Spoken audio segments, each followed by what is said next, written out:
Expedientes TVC. ¿Qué tal? ¿Cómo están? Qué bueno que nos acompañen de nuevo aquí en Expedientes TVC. Hoy vamos a tocar un tema que nos preocupa a todos, sin duda. Y no nos preocupa de ahora, sino de hace ya lamentablemente mucho tiempo. El tema es la inseguridad, la violencia que vive nuestro país. Y bueno, vamos a platicar de ello con Pilar de Siga. Ella es investigadora y coordinadora de proyectos en materia de seguridad pública y género de Causa en Común. Pilar, un gusto como siempre recibirte aquí en Expedientes TVC. Al contrario, muchas gracias. ¿Cómo vamos? Pues vamos mal. Vamos mal, tristemente. Nosotros hemos hecho un análisis justamente a un año del gobierno, en donde encontramos dos cuestiones que han caracterizado justamente este año en cuestiones de seguridad. Número uno, que no hay una estrategia de seguridad clara y que hay una serie de toma de decisiones inconsistentes e incongruentes con las necesidades de la población. A ver, déjame interrumpirte ahí, porque es muy importante. Cuando nos referimos al primer año de gobierno del presidente López Obrador, no falte quien diga, lo están atacando, no lo dejan trabajar. A ver, esto que traemos hoy de inseguridad y de violencia no es de esta administración. Viene corriendo y ahí también no quisiera, pero bueno, finalmente hay que hacerlo. Viene desde la administración de Felipe Calderón. Con Peña Nieto pasó exactamente lo mismo. Se suponía que había estrategia y los resultados nefastos. Claro. Entonces no es de ahora, ¿no? No es de ahora. Sí, definitivamente no es una cuestión que esté sucediendo en este momento y que sea inexplicable. Exacto. Pero nosotros observamos aquí un fenómeno. Las condiciones, la incidencia delictiva, el número de delitos, ¿no? Hay estudiosos investigadores que han dicho que hasta el momento no sabemos si nos vamos a quedar en estos altos índices de incidencia delictiva o si vamos a sobrepasarlos aún más. Ahí puede haber un debate, pero donde sí no hay debate es que no hay opción en que esto vaya a la baja, en que la tendencia sea contraria. Entonces, ese justamente es el punto de inflexión y el punto preocupante, en que no tenemos certeza de que esta incidencia, que ya es grave y que podemos venir arrastrando desde hace muchos años, la inercia lo único que indica es que se queda igual o sube. O sube. Entonces, eso es lo preocupante, eso es lo que nosotros decimos, ¿qué se va a hacer para invertir? Yo me acuerdo cuando dábamos a conocer la noticia que el 2017 era el año más violento y llegó el 2018 el más violento y estamos por terminar el 2019 todavía más violento y efectivamente, como bien dices, no se ve luz al final del camino, no se ve cómo detener esta violencia que no nada más hablamos de feminicidios, homicidios dolosos, secuestros, violaciones, y de ahí nos vamos a un sinnúmero de delitos. Así es, y además una situación grave que también observamos justo este año es que hay muchos casos, por ejemplo, de subreporte de delitos. O sea, hay una tendencia que es muy preocupante a no tener información. Y eso sí que es preocupante. ¿Por qué? Pues justamente esa es la gran pregunta que nosotros nos hacemos, ¿no? Tiene que haber desde el gobierno federal una política, una estrategia en donde todos los estados tengan que denunciar y declarar qué es lo que está pasando, ¿no? Por ejemplo, vemos los casos de los feminicidios, que en muchas ocasiones son subreportados, ¿no? Vemos que Baja California que no reporta ninguno. En el tema de extorsiones, que es el tema de extorsiones donde tiene mayor cifra negra. ¿Subreportados por la autoridad? Exacto. O también, en su momento, falta de denuncia. Es la combinación, la terrible sí, combinación de ambos, ¿no? En México nos enfrentamos a un nivel de cifra negra en el 96%. Entonces, los mexicanos no denunciamos. ¿Por qué? Por causas principalmente atribuibles a la autoridad. Tengo miedo, no quiero pasar 4 horas en el Ministerio Público, no van a castigar al culpable. Entonces, hay una serie de circunstancias atribuidas a la autoridad por la cual el mexicano no denuncia. Número 2, los casos que pasan o no pasan no sabemos porque hay, por ejemplo, en Tlaxcala, te comentaba, la cuestión de extorsión, el delito de extorsión tiene la cifra negra más alta en México, alrededor del 98%. Para que todos nos quede claro, ¿qué es la cifra negra? La cifra negra es el número de delitos que no se reportaron, ¿no? El número de delitos que se presumen no se reportaron, pero que hay víctimas contabilizadas por el Instituto Nacional de Estadística y Geografía, el INEGI, hace una encuesta justamente de victimización, en donde uno como mexicano dice si ha sido víctima o no de algún delito, ¿no? Esta cifra anda alrededor de 25 millones de mexicanos que han sido víctimas de un delito, casi la quinta parte de la población, y esta cifra negra justamente son los delitos que pasan, pero que no se denunciaron, que la autoridad no tomó conocimiento de ese delito. Entonces, esto es grave, ¿no? El 98%, del 96% es una cifra grave. Y después nos encontramos en estados, por ejemplo, como Tlaxcala, que reporta un caso de extorsión, otros lugares donde reportan 6 robos de vehículos en todo un año, feminicidios en 0. Esta tendencia que estamos nosotros observando a no informar lo que pasa es sumamente grave. Es casi igual de grave al hecho de que sucedan cosas y no haya consecuencias. Entonces, esta combinación de que la incidencia delictiva aumenta o se queda en un nivel alto y la transparencia disminuye. Entonces, esa combinación es muy preocupante y sobre todo cuando se toca el tema de seguridad, que obvio es de las preocupaciones número 1 de los mexicanos. Fíjate que hablabas tú al inicio de esta charla del tema de la estrategia. Lo comenté yo también hace un momento, había estrategia con Calderón, había estrategia con Peña Nieto, hay una estrategia con Andrés Manuel López Obrador, pero yo creo que todos nos quedamos nada más con la palabra estrategia y no sabemos si es buena, si es mala, si se está implementando, si no se está implementando, si es la óptima para inhibir este tipo de delitos. ¿Qué pasa? Claro, y justamente ahí es donde nosotros vemos, ¿no? ¿Cuál ha sido la denominada estrategia, ¿no? O la acción más vituperiada por el gobierno? Ha sido la creación de la Guardia Nacional. Desde Causa en Común, desde los inicios de las discusiones legislativas, hemos estado en contra, número 1, de la conformación de la Guardia Nacional desde el punto de vista militar, ¿no? Nosotros estamos en contra de la militarización de la seguridad pública. Y eso es lo que nosotros observamos como una de las características de la estrategia que ha tomado este gobierno. ¿Qué pasó con la Guardia Nacional, no? Al final, en marzo de este año, se hace la reforma constitucional que crea la Guardia Nacional y al mismo tiempo, ¿de qué se alimenta esta Guardia Nacional? De la Policía Federal. Se extingue a la Policía Federal y que si bien había tenido, como todos los cuerpos policiales, sus carencias y tenía que mejorarse y profesionalizarse, sí era de las mejores policías que teníamos en México. Se deshace a la Policía Federal y se configura esta Guardia Nacional conformada por Policía Federal, Policía Militar, Naval, y a la par se va denostando a las policías estatales y municipales. Se les va tachando de corruptas, que no sirven. Entonces, que también es una realidad. Hay tendencias, claro que hay casos en que las policías pueden convertirse en instituciones corruptas, pero de nuevo, ¿qué es lo que nosotros decimos siempre desde Causa en Común? Si no los cuidamos, si no los profesionalizamos, si los policías siguen teniendo que pagar por sus botas, por sus chalecos. Estamos hablando de un tema añejo. Claro. O sea, este tema de las policías con bajos sueldos, con poca capacidad, tanto en armamento como en inteligencia, no es de hoy. Viene arrastrándose desde, no sé, muchísimos años.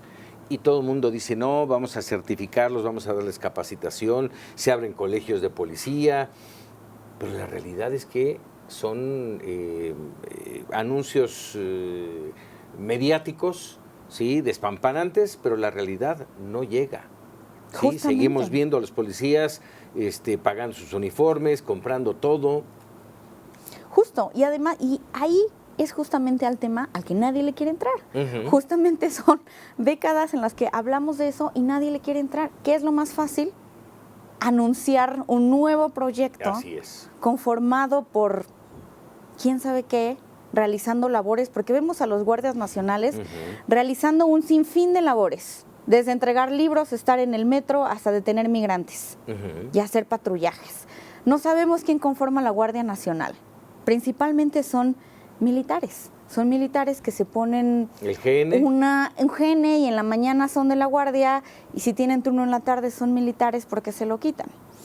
Hablamos mal de los policías, pero son los policías los que están capacitando a los guardias nacionales. Entonces, hay una inconsistencia completa entre la estrategia, que nosotros más bien decimos no hay tal, de seguridad. El tema fuerte, como bien lo apuntas, es fortalecer a nuestras policías. Nuestros policías estatales y municipales son el primer respondiente, son el primer contacto del Estado mexicano con la población. Ahí es donde tenemos que fortalecer. Nosotros siempre nos hemos mantenido en la línea de desarrollo policial. Tenemos que hacer que nuestros policías tengan oportunidades de ascenso, reconocimiento, que tengan todas las condiciones mínimas de trabajo. ¿Para qué? Para que sean obviamente sujetos a rendición de cuentas, que estén certificados, lo que se tenga que hacer, pero fortalecer esta parte de la seguridad pública, no militarizarla como respuesta a estas carencias institucionales que se tienen que resolver de que una sepan manera. Integrar una denuncia. ¿Cuántas veces escuchamos que tal o cual delincuente salió libre porque fue mal integrada la denuncia, el expediente? Exactamente, y todo es cuestión de capacitación y también, que es como que el lado B, la cuestión ministerial, ¿no? Los ministerios públicos también, en la parte del ejercicio de justicia, pues México está en un colapso total, porque si ese 96% de cifra negra y de mexicanos y mexicanas que no denunciaran, el día de mañana salieran a denunciar, se vería mucho más lo colapsado que está el sistema de ejercicio de justicia. Sí. Los ministerios públicos. Que revictimizan. Exactamente, ¿no? Y además nosotros justamente hablando, las víctimas tendrían que ser también el centro de preocupación de todos y todas, o del gobierno, ¿no? ¿Qué pasa con las víctimas? La CEAF, por ejemplo, no ha tenido sesiones desde principio de año. ¿Qué es la CEAF? Es la Comisión Especializada de Atención a Víctimas, ¿no? Que es el organismo a nivel... ¿No ha tenido actividad? No ha tenido actividad. Tampoco hay presupuesto, tampoco hay una política y una estrategia para atender a las víctimas. ¿Qué pasa con todas estas familias, no? Y tenemos casos súper graves y que todos encontramos, como la familia Levarón, como todas estas matanzas que venimos escuchando. Pero tienen que ser, fíjate, esto que acabas de mencionar es muy importante. Tienen que destacar en los medios de comunicación, en las redes sociales, para que la autoridad voltee a verlos y trate de darles una solución. Platicábamos hace un momento de esta chica Karen, que hace unos días aparentemente fue secuestrada por un taxista. Y gracias a que el hermano lo pone en las redes sociales, ¿sí? A que se vuelve viral y a las pocas horas aparece. Solamente así. Pero ¿cuántos más no se hace esto y no pasa nada? Y no aparecen, o aparecen días después, lamentablemente muertos. Justamente, y esa es la cuestión preocupante, ¿no? Hay un debilitamiento, una destrucción de las instituciones de seguridad total, Policía Federal, policías estatales, Policía Municipal. No hay una atención real a las víctimas y al mismo tiempo todo esto lo aderezamos entre que no hay presupuesto suficiente para atender toda esta circunstancia, ¿no? Vemos que mediáticamente en estas conferencias mañaneras se habla de que la preocupación principal y la estrategia va en torno a la seguridad. Sí, pero el dinero... A ver, vamos a hacer una pausa y vamos a regresar con este tema que me parece muy importante, porque no hay dinero ahora, pero hubo mucho dinero antes y tampoco se logró nada. Y me gustaría que nos platicaras de este informe que presentó Causa en Común sobre cómo estamos en materia de seguridad. Vamos a hacer una pausa y regresamos. Estamos en Expedientes TVC. Ya estamos de regreso aquí en Expedientes TVC, ahondando sobre este tema de la inseguridad que vivimos con Causa en Común y Pilar de Siga, investigadora y coordinadora de proyectos en materia de seguridad pública. Hablábamos antes de irnos a un corte sobre el tema del presupuesto. No hay dinero en esta administración para esta área específica. Y te decía yo, pero hubo dinero en las otras y tampoco pasó nada. ¿Es el dinero tan importante? Es importante porque sin dinero no se pueden materializar muchos de estos buenos deseos que pueden tener los gobernantes en el tema de seguridad. Entonces, al final, donde se pone más dinero es, nosotros lo entendemos, donde hay un interés real de resolver una situación. Porque sin dinero y buenas intenciones no se puede hacer nada tampoco. Tampoco es necesario que el presupuesto sea infinito e inalcanzable, porque si no hay una buena planeación y no hay una estrategia, pues tampoco es lo suficientemente útil. Pero ¿qué es lo que ha pasado con el presupuesto en seguridad en el país? El año pasado, por ejemplo, el Fondo de Aportaciones a la Seguridad Pública, que es este fondo justamente que se da a todas las policías estatales, se redujo en 2%. Y el Fortaseg, que es este fondo de fortalecimiento de seguridad para los municipios, se redujo en 23%, casi la cuarta parte se le quitó el año pasado. Entonces, escuchamos al Ejecutivo hablar que su prioridad es la seguridad, pero al mismo tiempo le quitó la cuarta parte de su presupuesto a la cuestión municipal, porque además si hablamos que hay gravedad en las condiciones de los policías a nivel estatal, si lo aterrizamos a nivel municipal, son muchas más amplias las carencias. Entonces, y es a donde más dinero le quitas. Eso es preocupante. Digamos, México en realidad no gasta en seguridad. Gastamos menos del 1% en seguridad de nuestro Producto Interno Bruto. Países de la OCDE gastan por lo menos el 3% de su Producto Interno Bruto en seguridad. Nosotros gastamos la tercera parte en menos. ¿Y los resultados allá? Y los resultados son mejores que los que son aquí. No todos, tampoco se trata de generalizar y de intuir que justamente con más dinero se resuelve la situación. Pero si nosotros ni siquiera hemos experimentado ponerle más dinero y hacer una nueva estrategia, tampoco podemos quedarnos como estamos, porque como estamos no está funcionando. ¿Por qué dices que en este momento no hay estrategia? Porque por ejemplo, nosotros tenemos justamente un observatorio de la Guardia Nacional y también nos hemos dedicado a preguntarle al gobierno a través de las plataformas de transparencia cómo podemos entender estrategia de seguridad. Número 1, no sabemos cuántos guardias nacionales hay en México, ¿no? Se habla de que hay una Guardia Nacional. ¿Cuántos son? ¿Dónde van a estar? ¿Por qué van a estar ahí? ¿Qué van a hacer? No sabemos. Cuando nosotros preguntamos cuántos hay, nos damos cuenta que pasan a la Policía Federal, a la Guardia Nacional. El número de elementos de la Policía Federal que pasó a la Guardia Nacional, nos han contestado diferentes números. ¿Quién sabe cuántos son? Entre 33,000, 32,000, 23,000. No sabemos cuál es la integración real de la Guardia Nacional. Ni la distribución de los mismos. Ni la distribución. La distribución se difundió un documento donde se hablaba de la distribución de los guardias nacionales. Número 1, no hay una distribución, digamos, aritmética entre el número de estados y número de guardias, sino que algún estado del norte puede tener 200 y uno del sur 100. No obedece tampoco a incidencia delictiva, porque no hay una comparación que te indique que con más incidencia delictiva se están designando a más guardias nacionales. No la hay, solamente son números aleatorios. ¿Qué es lo que nosotros pensamos? Que los están distribuyendo dependiendo de dónde se están cediendo terrenos y espacios que están, destinados para los estamentos militares. Ahí es donde se están alojando los guardias nacionales. Entonces, esto no obedece a la situación de inseguridad que tiene el país. Cuando preguntamos cuáles son las funciones de los guardias nacionales, por ley, el día de hoy pueden realizar las funciones de un policía, pero no hay un número de detenciones, incautaciones específico, real, que nosotros sepamos o podamos medir. ¿Cuál es su meta? ¿Cuál es su objetivo? Lo desconocemos y nosotros lo hemos preguntado a través de los medios y no hay información al respecto. Entonces, por eso es que nosotros decimos hay una carencia en la estrategia y estas solamente son acciones, pero que son incongruentes con las necesidades de seguridad en el país. Y si a eso le sumamos que tampoco tienen el presupuesto suficiente para llevarse a cabo, aunque estas presumibles acciones se quisieran llevar a cabo, con el presupuesto que se les asignó, no alcanza. No alcanza. En el informe que presentaron hace algunos días, ¿qué se reporta? ¿Cómo estamos en números, que son los que finalmente son fríos y nos dan directo en la cara?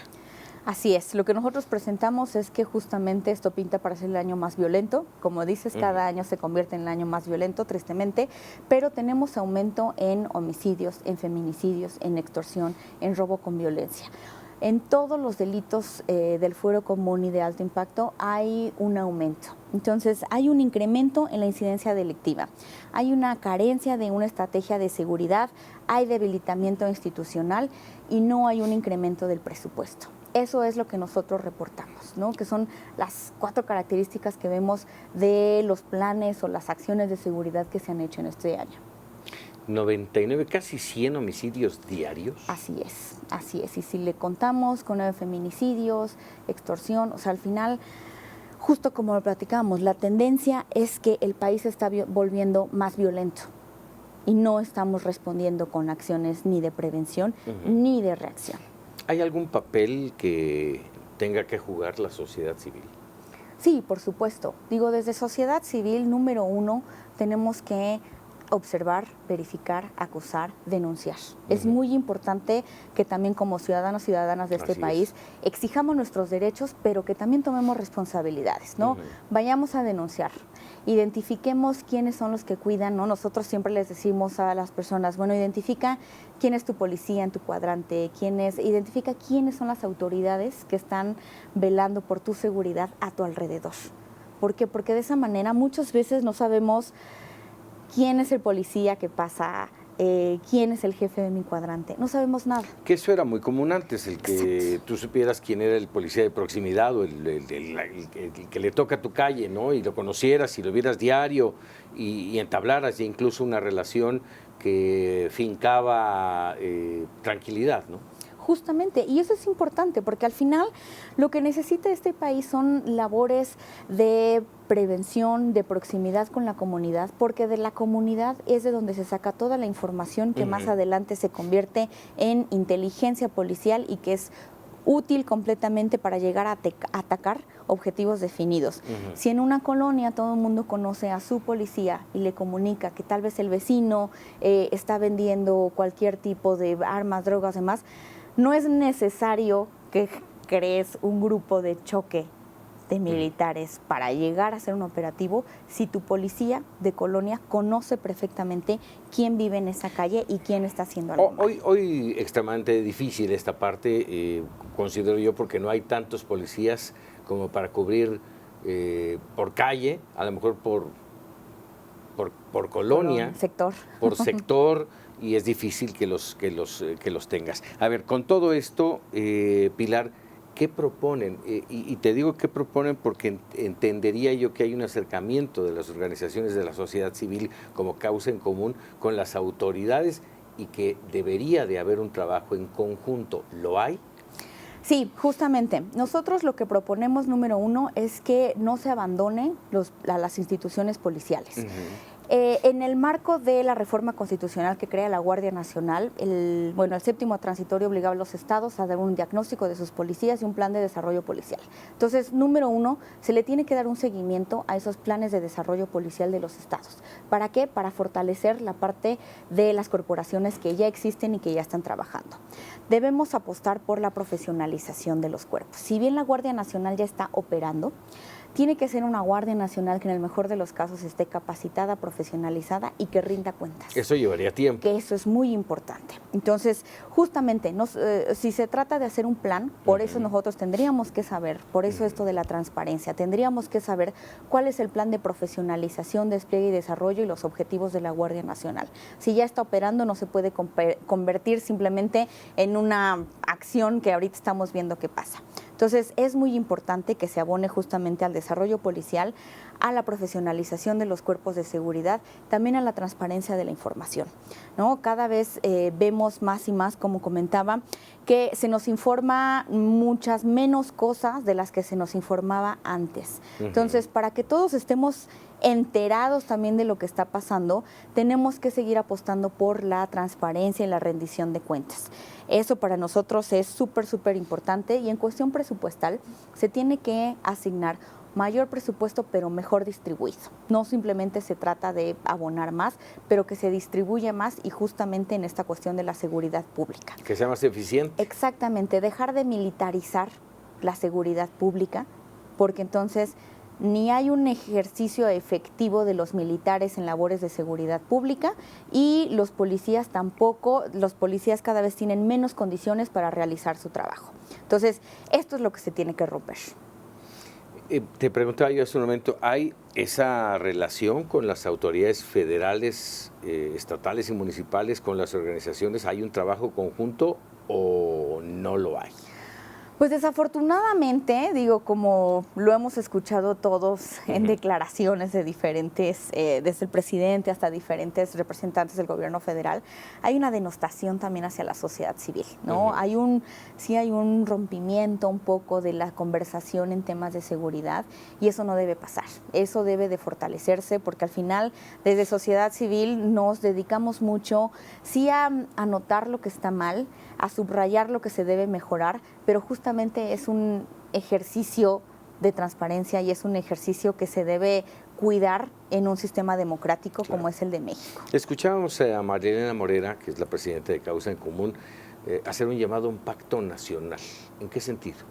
El pacto nacional justamente tiene que ver con el compromiso de ciudadanos, gobernantes y representantes de cualquier ámbito a justamente participar por México, a preocuparnos por la seguridad, a denunciar, a acusar y a colaborar. Entonces, este pacto justamente es básicamente todos interesarnos en lo que pasa en los temas de seguridad para exigir la rendición de cuentas. ¿Hay posibilidades de salir de esta crisis? Nosotros creemos... ¿A corto plazo? Claro, digo, el corto plazo en este país, ¿no? Siempre las promesas siempre vienen a corto plazo y en realidad las soluciones son a mediano o largo, ¿no? Pero lo importante justamente es tener en la mente y en las acciones de cada día hacerlo. Nosotros no sabemos si esto pueda cambiar en un año, en dos, en un sexenio, ¿no? Escuchamos el 1 de diciembre que en el siguiente año ya vamos a ver los cambios. Los cambios. ¿No? Sí, en un año se pudo, en otro no, llevamos décadas anteriores, secciones anteriores en que no hemos visto un cambio. No es una cuestión fácil, tampoco es que nosotros estemos esperando un cambio el día de mañana, pero sí por lo menos se trata de que el presidente por lo menos repiense esta estrategia e incluya a más actores de la sociedad civil para la definición de una nueva estrategia. Eso sí es lo que queremos. Sí, se ve complicado. Muy complicado. Se ve complicado y no se ve, aun cuando existiera esa nueva estrategia y todo, no es de un día o de dos. No. Va a llevar mucho tiempo todavía. Definitivo. Pilar, te agradezco mucho. Muchas gracias No a son ti. buenas noticias, pero No. es para que nuestro auditorio le tome el pulso a esta situación que nos preocupa a todos. Ya no hay tranquilidad para salir a la calle, tomar un taxi, no sé, cualquier otra cosa. No hay tranquilidad, hay miedo, ¿sí? Y el riesgo va creciendo cada día más. Exacto. Pilar, muchísimas gracias. A ti, muchas gracias. Pilar Resiga, investigadora y coordinadora de proyectos en materia de seguridad pública y género en Causa en Común. Y bueno, pues ahí le quedan los datos, las cifras y lo que se está haciendo y lo que se está dejando de hacer, y usted se queda con la mejor opinión. Gracias y hasta la próxima en Expedientes TVC.